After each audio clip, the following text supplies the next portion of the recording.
We're now going to move into the next discussion. This discussion will be together with the Department of Home Affairs. We're going to discuss all things visa, e-visas, and progress to date. It will be moderated by none other than the CEO of Asata, Otto de Vries. A round of applause, please, as he makes his way to stage.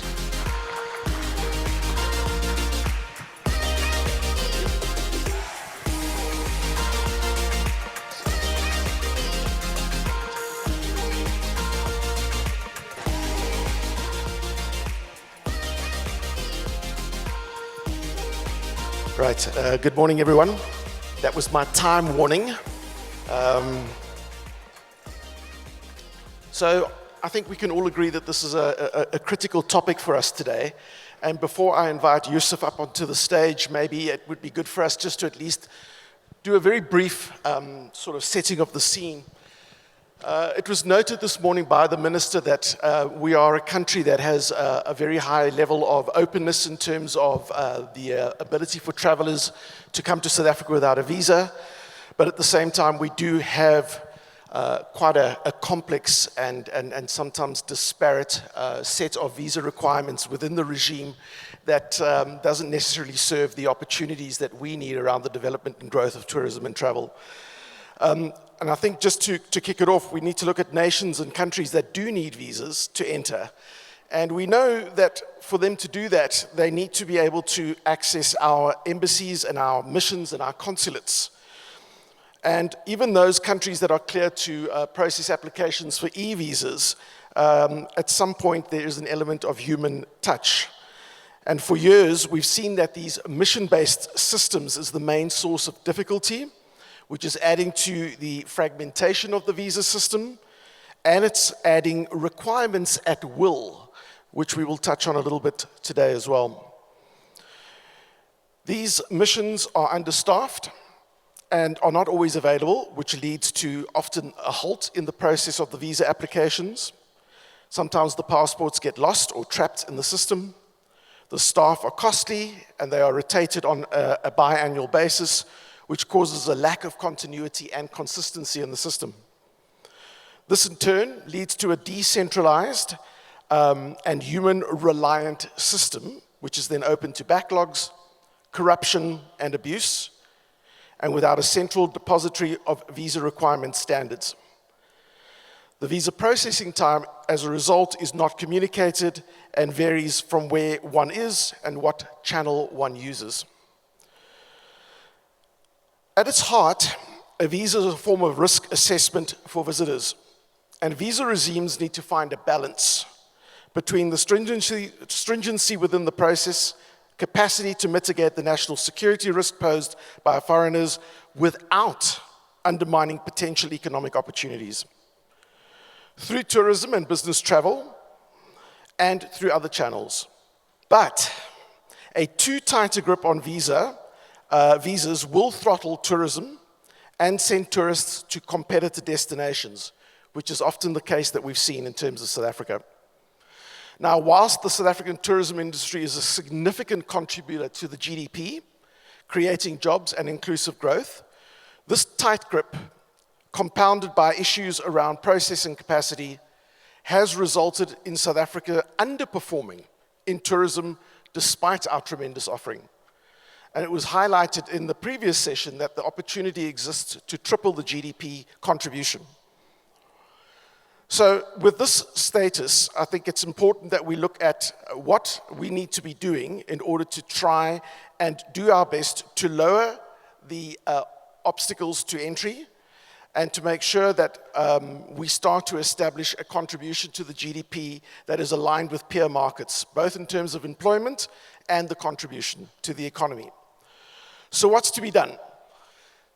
Yusuf, if I can invite you to join me on the stage, and then we can sit and have a bit of a chat around where we find ourselves. Ladies and gentlemen, Yusuf Simons, who is the project lead on the visa project within the Department of Home Affairs.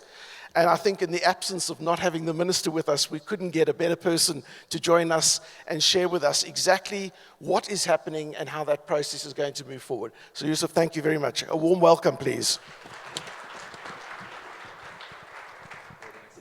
Should we sit down the middle?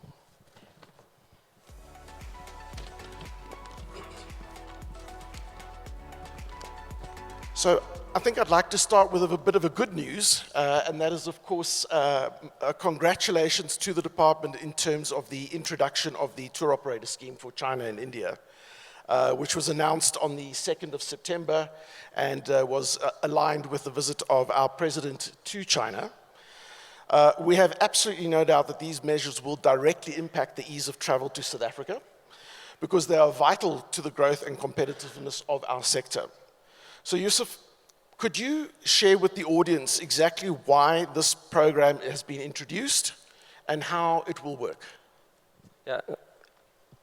Thank you, Otto. Good morning, Deputy Minister. Good morning, DG. Good to see you again. The Chairman, the CEO, let me observe all protocols as well. Yes, as you indicated, Otto, unfortunately, there's an urgent matter that the Minister must attend to, so I'm stepping in for him. But he did contact me last night, and he said that please convey the department's support for tourism matters and our drive to really be an enabler for tourism in South Africa. Otto, just two things on your opening remarks. Number one, the cycle for rotation at foreign missions is not 2 years, it's 4 years. Secondly, you said that the reason for underperforming in tourism is partly through to visas, which we are not disagreeing with. But it was so nice when the Deputy Minister said that she commended Home Affairs and the tourism numbers are back to where it was, and we need to harness that and actually build on that. So I'm just putting that in on the sideline. Let me say thank you also for being here. I was here last year. I still have my diary that I got here last year, so I kept it very well, Chairperson. So last year we were here, before I get to the TOS, the Trusted Tour Operator Scheme, myself and the previous minister, and we made some commitments, some promises, and we were in Portfolio Committee on Tuesday, and we made a nice presentation, and DM would know that Portfolio Committee will always say, nice presentation, but what matters is performance and implementation. So last year we came here with a nice presentation, and today we need to say, where are we with what we promised? So I think number one key for this industry is the remote work visa. We haven't mentioned it here at the forum yet, but that's also one of the game changers in the tourism industry. Some countries call it a nomad visa.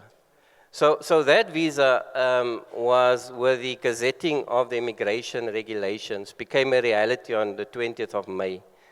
So remote work visa basically allows those who work abroad to come and live in South Africa and spend their money here. Buy our food, be in our guest houses, for a period up to 6 months, tax-free. Because one of the key concerns was double taxation. So we had lengthy debates and interactions with SARS, and eventually we have now agreed on a tax proposal so that we can issue a remote work visa to a person for 3 years, but for every 6 years, 6 months per year, you are tax exempted. So those who come for 6 months and then leave, no problem. But once you are staying longer for 6 months in a year, you have to register with SARS. So that has been completed, and good to say that the minister has got the submission on his desk. On Tuesday, he met with business, maybe you've seen in the media, and investors, and committed that by Friday, which is tomorrow or earliest next week, he will sign off on the regulations, and then the applications for remote work visa starts coming in. So we will be on par with many of the countries now also launching remote work visa, which is a very important element for the tourism industry. The second one that we promised last year, September, was a trusted employer scheme, and I will link that now to the TOS, to the Trusted Tour Operator Scheme. Because when the president had the investment conference in April last year, the businesses, employers were complaining about the time frame for Home Affairs to issue critical skills visas, business visas, etc.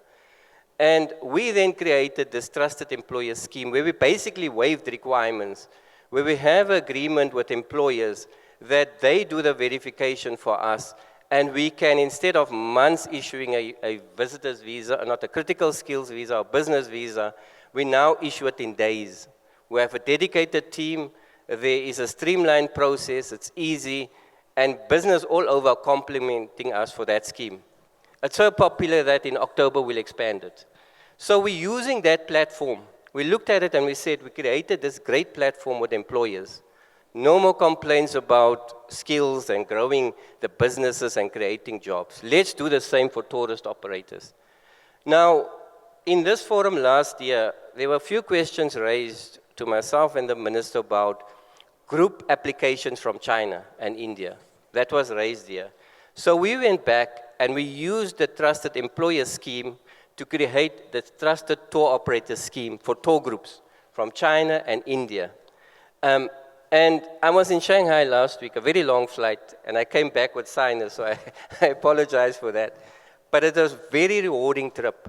We met one-on-one with tour operators in China. Actually, I was going for a global conference on migration, on technology, but I'll speak to that later. And we met with tour operators, and they indicated that if the Trusted Tour Operator Scheme becomes a reality 1 April this year, so we're not talking many years from now, next year at this investment conference, we can come and report on the impact of TOS. But from January next year, this scheme becomes operational. And some of the tour operators there, because we need to establish criteria for participation in the tour operator scheme. We've already received criteria from the DG and the Department of Tourism. We had that.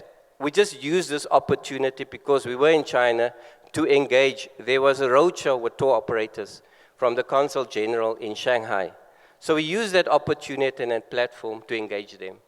So they indicated that if the TOS becomes a reality, if we waive some requirements, if we reduce the turnaround time, and this is what the tour operator scheme is going to do for tour operators, to 2 days, 2 or 3 days, we have a simplified process. We will have a dedicated desk who will deal with tour operator applications in head office for both China and India.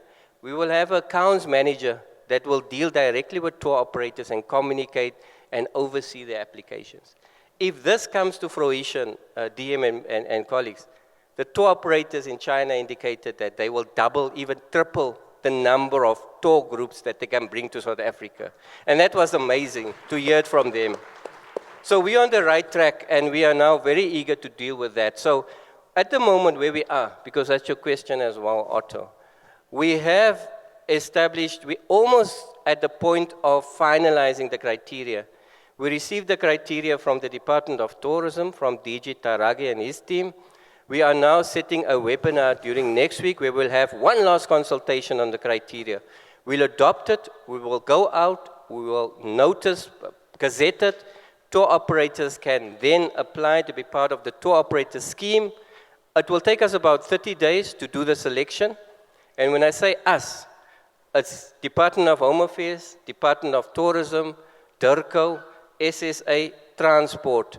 It's a team that will work on the selection process. There will be a governance process, and there will be agreements and MOUs signed between the department and these tour operators. Otto, I'm just giving a summary of this. There's a lengthy presentation I did on Tuesday at Portfolio Committee, but this is the gist of it. The good news is this will, tour operators themselves told us, this will really create that opportunity for them. No, fantastic, and a huge congratulations on the department in moving this process forward. I think the audience acknowledged that. You'll notice me nervously looking left and right at a clock that keeps ticking down on us, and there's lots and lots of things I'd like to discuss with you. So if I may move forward, I do want to chat a little bit about digitization, but I think that that's a process rather than something that's pressing in terms of the immediate questions that have certainly been raised by our members and the industry at large. Is there, within the context of the broader plan, any thoughts around expanding the Visa Waiver program? And when I mention this, just as a background, in March of 2017, there was a visa waiver that was extended to Russia. And other than obviously doubling arrival numbers in the next 2.5 years, what other lessons could we have learned from that? Because I think it's an indication of assessing risk and opportunity and recognizing what happens when we expand the concept of a visa waiver. So the question would be that, are we, because this is about non-legislative quick wins, right? Are the Department of Home Affairs looking, for example, at creating additional countries that could be included? I'm thinking particularly some of the Eastern European countries that are currently within the EU but are falling outside of the visa waiver, and even possibly Mexico? Thank you, Otto. Like the Deputy Minister alluded to in the opening remarks, there's more than 130 countries we have a visa waiver. Almost the whole of North America. I've got the numbers here. There's 38 countries on the African continent, 38 countries out of 54. 70% of the countries on the African continent is visa-free to come to South Africa. Almost the whole of Europe. In Europe, there's 44 countries visa-free. Asia, 20 countries. South America, 11 countries. Oceania, 3 countries. So we've expanded the visa regime. Of course, you'd want visa waiver for all countries. Then Home Affairs won't need to come to these conferences because people can just... But unfortunately, we work in a security cluster. And safety and security, like you're saying, risks. And any security incident it's not only a national security disaster, but it's a tourism disaster as well. So we have to look at development and the safety and security and the security cluster. And we're led by the State Security Agency. We'll do a threat and risk assessment. Ourselves will look at deportation rates, illegal immigration rates from those countries. But visa waiver, bilateral discussions are ongoing. Just this year, Uganda and Kenya became part of the visa waiver regime with strict conditions and agreements. So it's not something that's closed. It will happen continuously when and the time arises. But no examples from your side at this stage in terms of potential bilaterals that are taking place with EU countries? No, we can rather respond, let me get that information. Okay. Some of them are initial discussions we have, many bilaterals, and would be discussions on cooperation, information sharing, law enforcement information sharing, where a visa waiver agreement is not part of the discussion, because it's also reciprocal. So it depends on that country whether they want to enter into a visa waiver with us and a vice versa. So that matter is, it's not as easy as we think. We just give a visa waiver. Depends on the other side as well. So can we look at engaging with you in terms of identifying potentially strong source markets where, if they meet the criteria from a risk perspective, there could be opportunities for that to be explored? Yes. Lovely. Please, we're working with a group called Genesis, and Yes. I see some of the information you have there comes from the Genesis reports. So part of the engagements, and we are part of a work stream with Genesis, is to look at that, is to look at the long-term ETA, for example, yes. Is to look at digitization, is to look at possible proposals for the new white paper on migration. So what you're mentioning is, yes, it will be ongoing, and probably at next year's conference, we can give you an update on those. Fantastic. Questions. Looking forward to that. That's great news. You just touched on ETAs. What is the department's view on the model as a principle? Kenya has certainly proven to be quite a success story on the continent. Between January and March of this year alone, they processed 330,000 visitors through the ETA system, compared to 188,000 through the e-visa in the same period the previous year. So that's an increase of 75%. It's clearly a potentially quite an exciting way to go. What is Home Affairs' thoughts and position on ETAs? The electronic travel authorization, ETA, it was presented to Minister, and Minister clearly identified support for that. It was presented to the DGs, DG of Tourism, Home Affairs, SSA, DIRCO, and Transport, as I indicated, and we all supported that. So for the next year, we'll do some study tours. We'll look at different countries. Kenya is one of them, where we will look at, because you need to look at your back end, your front end, your system integration issues, data collection issues, etc. when you deal with the ETA.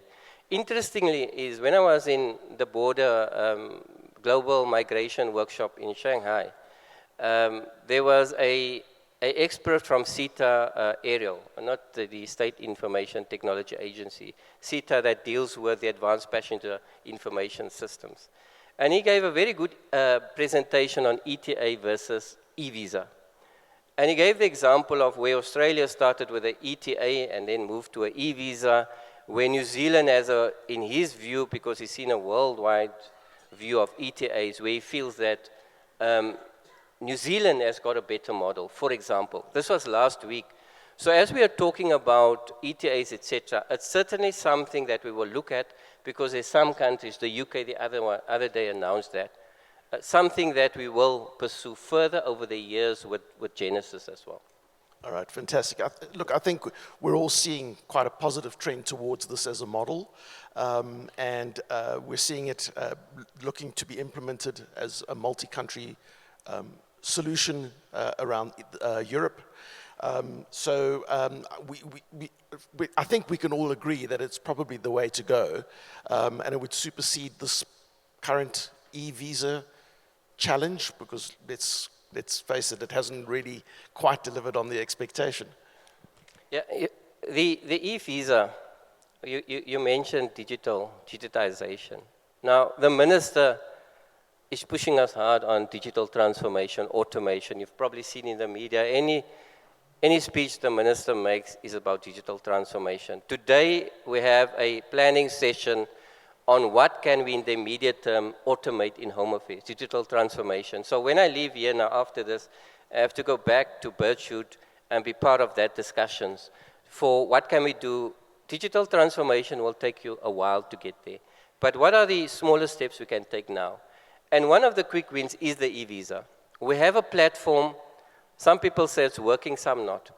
When I was in Shanghai, for example, the Consul General, My Excellency Matsipa, indicated that one of the things the Chinese struggle with the e-visa system is, number one, language. It's number two, the payment model. It's number three, the platform. When you're in China, you struggle. There's no Google and WhatsApp and all of so the platforms we use for the rest of the world, we need to look at, and payment models, we need to look at differently when it comes to Shanghai. So you can't just roll out a one trusted tour operator scheme for India and China and they look the same. It needs to incorporate the environments of those two countries. So the e-visa is one. On Tuesday, Minister, in his speech, indicated that no person outside South Africa would need to go, and you raise the issue with foreign missions and embassies and all of that. No person must go to an embassy to apply for a visa, any visa, not only a tourist visa, to come to South Africa. The e-visa platform should do that. Now, the minister has brought a special consultant on board. I'll mention his name because I'm very impressed with him. His name is Barry Hoare.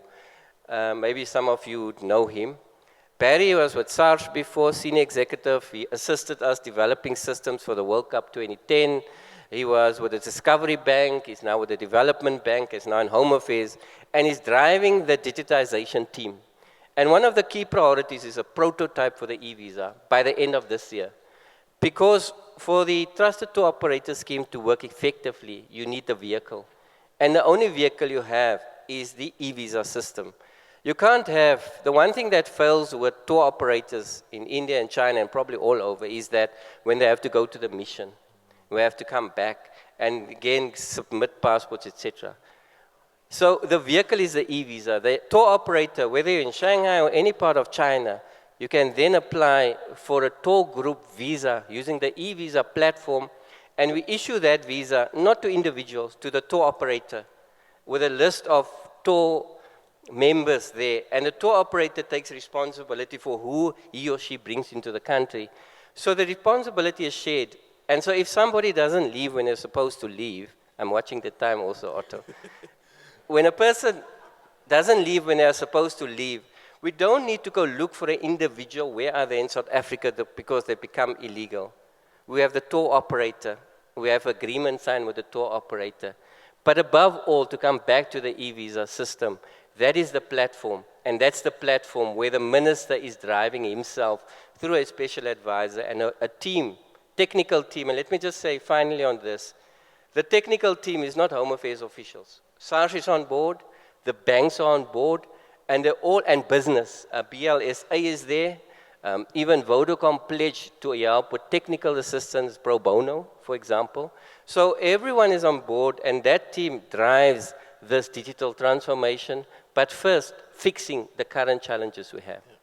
No, fantastic. And please, I can speak comfortably on behalf of the TBCSA and all of its members and associations that in any way, shape, or form that we can support and assist you and the team in this regard, we put our hands up. We're here for you. So thank you so much. You spoke about quick wins. I just wanted to touch on one or two areas, if I may, that has been brought, and I'm sure you will be aware of this, and I'm not quite sure what level of support or information you could provide on this, but with the implementation of the biometrics, and coupled to that, an issue on the ground which is becoming a serious challenge is that it appears as if at our major international airports, the border management authorities are not necessarily rostering the officers at the immigration counters at the same time as the airline passenger movements. So that lack of alignment is often resulting in long queues because that's not synchronized. And the proposal that we've put forward is to maybe see whether or not we could have a daily liaison between AXA and the airport operators committees as well as the border management folk so that we can make sure that we can try to strengthen and tighten up that alignment. Is that a reality, an opportunity? Is there anything you can do to support that? You know, the DG Taraki spoke about triple P. And that's why we have banks on board now. For example, First Rand Bank and with Deloitte has given us 35 extra resources to help us with the backlog in visas. I'm glad you didn't raise backlog, but now I'm raising it. So the backlog has been reduced by 56%. You've seen it in the media, from 300,000 by 56%. Minister has given us a target, but no backlog by Christmas, so pushing very hard for that. 35 resources through a triple P with First Rand Bank. That 35, in the first month, they started in 14th of October. They have finalized 4,023 visa applications of the backlog in 1 month.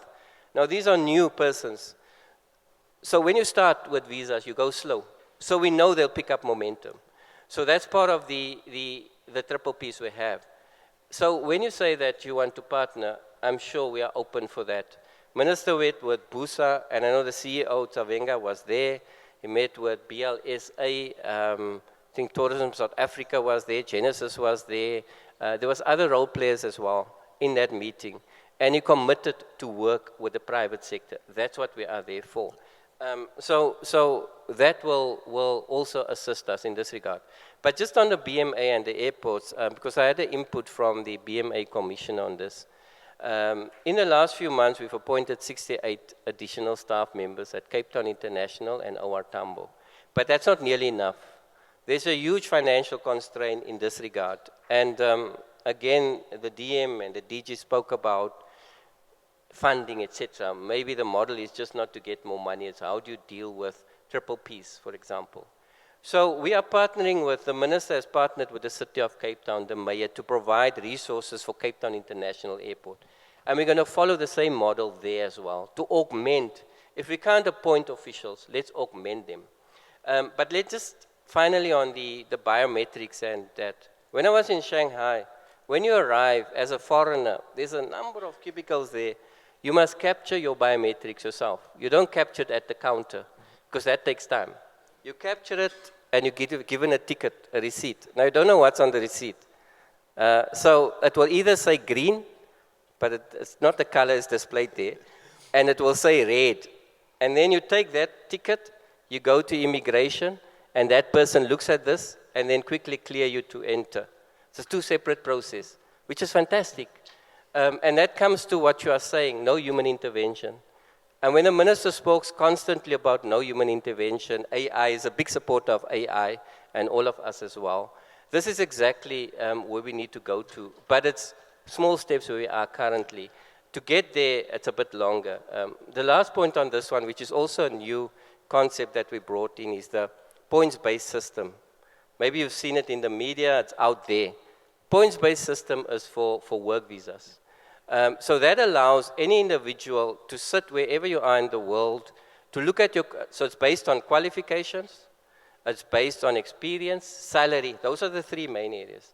So in a very high qualifications, maybe master's or doctorate, or you are more than 11 years experience, your salary is more than R1 million, you'd meet the threshold. So the adjudication process for that can be automated. Let me say how, because it's no longer subjective, official, individual, looks at the work visa application, looks at the photo, looks at the documents, etc. No. You look at the scores the person received. There's a spreadsheet, a tool that you just tick off the qualification, etc. And the system then says approve or rejected if you meet that. That human intervention in adjudication is where it's a simple format, but it's a start for a bigger system that you can develop. Fantastic. So it's a stepped phase, and we first got to work the backlogs, we first got to change the processes in terms of what we're asking for, and then once we have more control over that, starting to digitize and then streamline the process in an automated way. Before we open it up to the floor, I just want to touch on one or two other little items, and rightfully so, the strong focus is on visas and inbound tourism, but inbound and outbound work hand in hand. A plane has to be filled in both directions. And as a representative of constituents, the travel agents who often also get involved in outbound tourism, we've had challenges over the years with regards to policies that have been implemented by the Department of Home Affairs, which I'd just like to touch on very briefly. The one is the unabridged birth certificate, where we were able to resolve that for foreign travelers coming to South Africa, but sadly we have not been able to reciprocate that for South Africans traveling abroad. We still have no clear understanding of its motivation or intent, and I think that whilst it was promoted in a certain way, it was statistically proven that that was not correct. And the second part of that is, you know, we've created enough automation within that system now. Why do we still require families of South Africans to carry unabridged birth certificates, which have to be received through a Department of Home Affairs, requiring a visit? We implemented the need for an unabridged birth certificate. Unabridged birth certificate has the detail of the child, the mother and the father. So it links the child to the biological mother and the father. So, and this it came through the need through the, number one, the Children's Act, but also the concern with child trafficking. So that was the intention initially. And we had many incidences where a father would say that my wife took the child out of the country, she's not coming back, she took my child without my permission. So as a department, we had to align ourselves with the Children's Act, the protection of children, and that's why that measure came in. So we can debate it here, but what's in the interest of the child? That's why we implemented the unabridged birth certificate. Now, many of us, probably there's no mischief, but there are also mischief in child trafficking, where you just take a child without this unabridged certificate and you can take them out of the country, and that happens also, Otto. So I'm just saying that was the rationale for it. Whether it's still required, I don't know, but the rights and the protection of the child remains paramount for our department, and we support the Children's Act where this is there as well. Thank you. And as you say, we don't have the time today to debate it, but it's certainly a topic that I would like to take up, because I think just as we are streamlining and improving the processes for travelers coming to South Africa, I think that our citizens deserve the same respect in terms of easing for their travel out of the country. Right, folks, we are almost out of time. I have been told that one major pressing question. From this angle, I can't see much, I'm afraid, so I'll be reliant on... I don't see any hands up. Oh, yeah, ooh, okay. I was going to say clear as mud.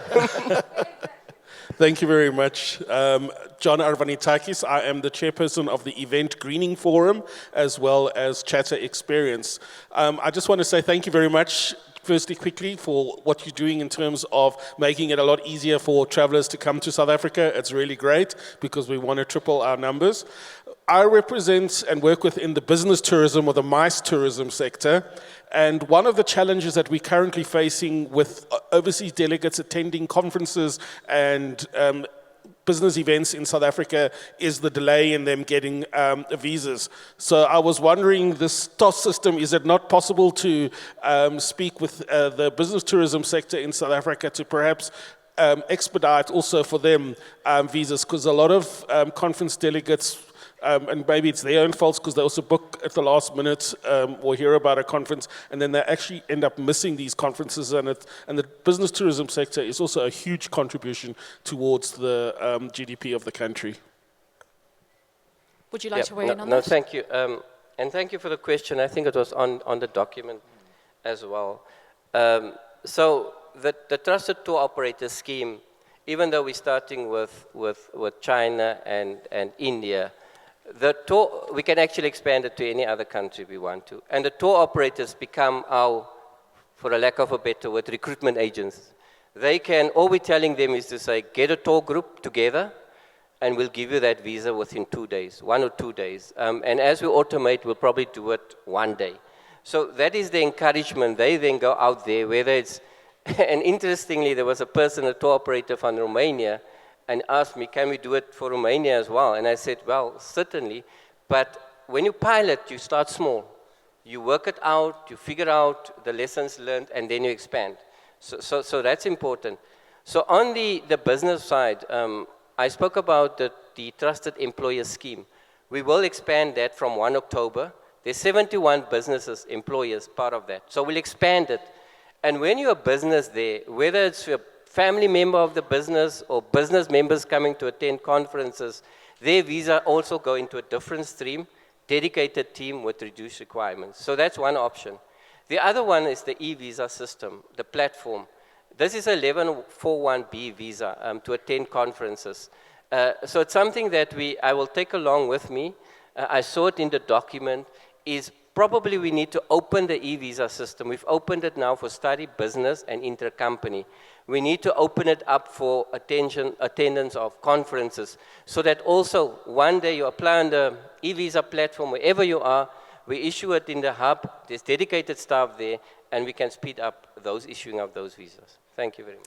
Thank you Fantastic. so much. Absolutely fantastic. So first of all, congratulations and thank you on the amazing work that's happening.